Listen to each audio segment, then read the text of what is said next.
اعوذ باللہ من الشیطان اللعین الرجیم بسم اللہ الرحمن الرحیم۔ لہٰذا عزیزان محترم، یہ بات بیان ہو چکی بارہا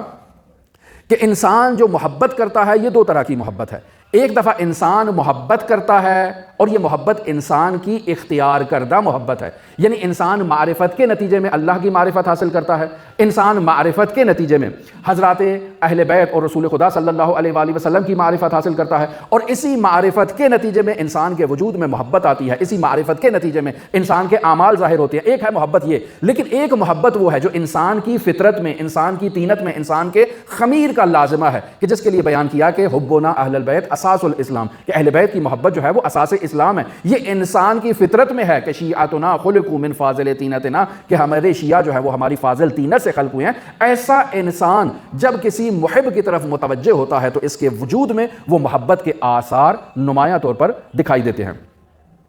اس کے لیے بھی حدیث آپ کی خدمت میں بیان کرتا ہوں، لیکن حدیث بیان کرنے سے پہلے آپ کی خدمت میں ایک مثال کہ وہ انسان جو محبت کرتا ہے، یہ انسان متوجہ ہو جاتا ہے اس حقیقت کی طرف کہ جن ذوات سے میں محبت کر رہا ہوں وہ کوئی معمولی ذوات نہیں ہے، یعنی انسان واقعاً ان ہستیوں کی طرف متوجہ ہو کر اپنی حقیقت کا تدارک کرتا ہے۔ وہ صحابی ہے، رسول خدا صلی اللہ علیہ وآلہ وسلم کی بارگاہ میں حاضر ہو رہا ہے، راستے میں مشاہدہ کرتا ہے کہ ایک گھونسلہ ہے کسی پرندے کا، اور اس پر کچھ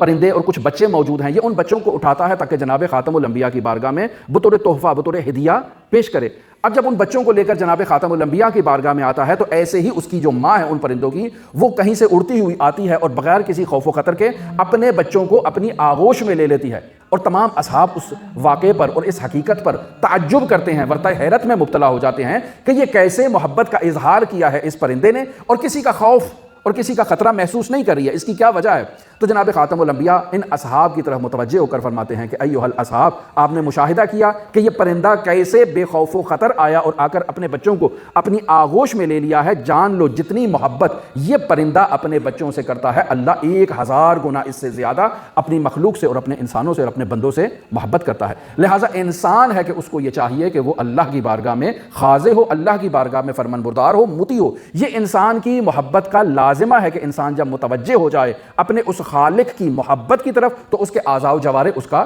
اظہار کرتے ہیں کہ یہ انسان محب ہے۔